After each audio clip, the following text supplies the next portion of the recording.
So hello everyone, 71 lecture series में आपका फिर से स्वागत है। आज हम लोग 33rd क्वेश्चन को डिस्कस करेंगे और ये क्वेश्चन जो है बहुत इंपॉर्टेंट है। करंट डेवलपमेंट जो हुआ लास्ट ईयर उसके ऊपर है और वो है वक्फ अमेंडमेंट एक्ट।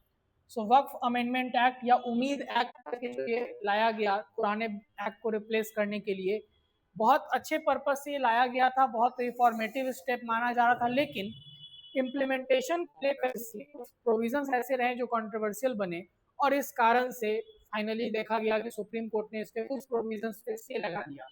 तो ये क्वेश्चन इंपॉर्टेंट बन जाता है। क्वेश्चन क्या कह रहा है? The Waqf amendment act aims to reform the administration of religious endowments, yet it faces significant judicial scrutiny. Discuss the major changes introduced by this act and the implication of Supreme Court's recent interim stay. तो ये वक्फ amendment act के बारे में आपको एक overview देना होगा, क्या क्या बदलाव लाए गए थे, कौन कौन से बदलाव जो है वो हम लोग कंपेयर भी करेंगे साथ साथ कि 1995 वाला एक्ट और अभी वाले कानून में क्या क्या चेंजेस हुए जो इतना कंट्रोवर्सी का बात आया, फिर सुप्रीम कोर्ट के द्वारा किन प्रोविजंस पे स्टे लगा दिया गया, वो सारा कुछ हम लोग समझेंगे। तो स्ट्रक्चर में आपको क्या करना होगा, सबसे पहले इंट्रोडक्शन यानी इस आप एक्ट का बैकग्राउंड दे दीजिएगा। इसके बाद इंट्रोडक्शन के बाद जब बॉडी में आप करेंगे तो आपको बताना है जो चेंजेस लाए गए हैं इस एक्ट के द्वारा, और फिर साथ ही साथ आप एक कंपैरेटिव टेबल भी बना देंगे जो दोनों एक्ट्स को कंपेयर करके दिखाता हो क्या क्या बदलाव हुए मेजरली। फिर आप चैलेंजेस जो इसके साथ यानी इश्यूज जो प्रॉब्लम था, सुप्रीम कोर्ट का जो जजमेंट आया और फिर वे फॉरवर्ड क्या हो सकता है, ये सारा का सारा डायमेंशन आप लोग देख सकते हैं। ठीक है, बात करें इसके इंट्रोडक्शन की। So the Waqf amendment act 2025 was enacted to overhaul the 1995 legislation.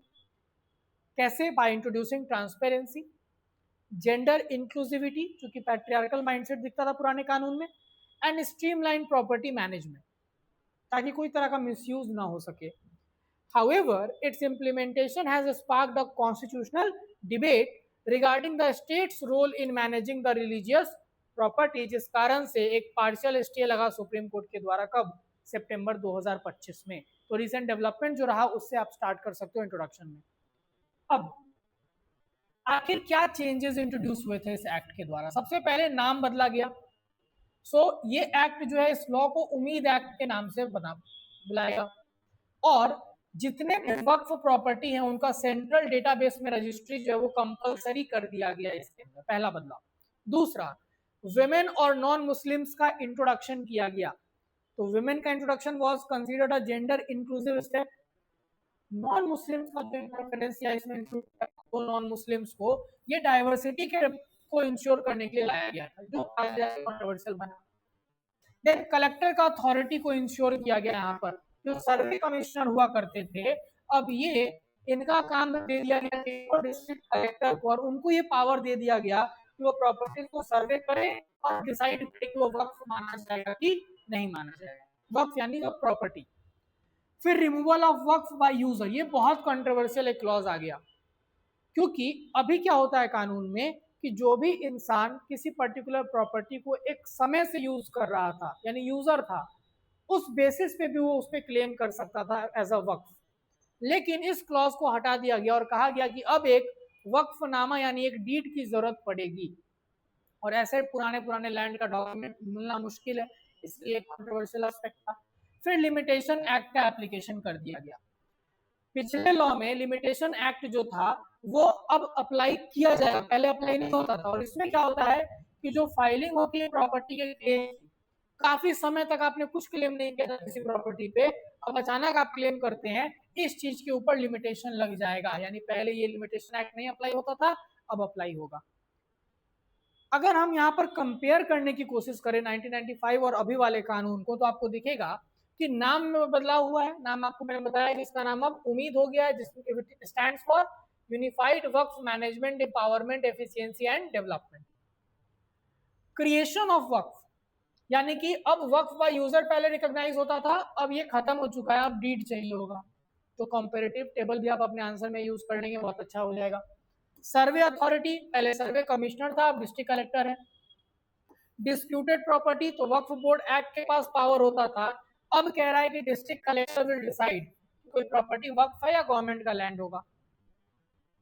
Then और क्या चेंजेस हुआ है, तो बोर्ड का कॉम्पोजिशन में बदलाव हुआ है। वहां पर मुस्लिम मेंबर्स हुआ करते थे, अभी क्या किया गया है, नॉन मुस्लिम मेंबर्स और 2 महिला जरूर रहेंगी।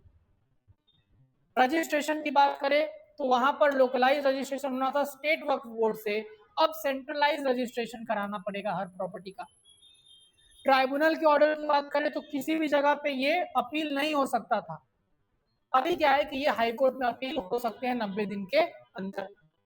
इनहेरिटेंस की बात करें तो जनरल इस्लामिक लॉज वक्फ के पे वक्त अप्लाई किया जाता था कि वो उन्हीं को इनहेरिट होगा। अभी कहा गया है कि वुमेन्स इनहेरिटेंस राइट्स जो है वो प्रोटेक्ट होगा वक्फ प्रॉपर्टी के अंदर। तो एक जेंडर इंक्लूसिव स्टेप ये देखा, तो ये कंपैरिजन हुआ 1995 और 2025 वाले कानून के बीच में। अब हम लोग देखेंगे कि जुडिशियरी ने क्या स्टे लगाया इसके ऊपर। तो सबसे पहला 5 साल का rule. So the court stayed the provision requiring a person to have practised Islam for at least 5 years before creating a Waqf, ये कंट्रोवर्शियल माना गया। कलेक्टर का एडजुडिकेटरी पावर, कि जो कलेक्टर का पावर होगा कि डिसाइड करेगा वो वक्फ है कि नहीं है, इस चीज को हटाया गया और कहा गया कि एग्जीक्यूटिव को जुडिशियल रूल दिया जा रहा है, it violate separation of power. तीसरा, कैपिंग नॉन मुस्लिम रिप्रेजेंटेशन, यहाँ रिलीजियस ऑटोनॉमी इंश्योर हो जाती है, आर्टिकल 26 का मैंडेट प्रोटेक्ट हो सके। कोर्ट ने कहा कि नॉन मुस्लिम मेंबर्स को कैप कर देना 4 पर, दैट वाज कंसीडर्ड डिस्क्रिमिनेटरी। तो इन प्रोविजंस पे क्या लगा दिया, स्टे लगा दिया गया सुप्रीम कोर्ट के द्वारा।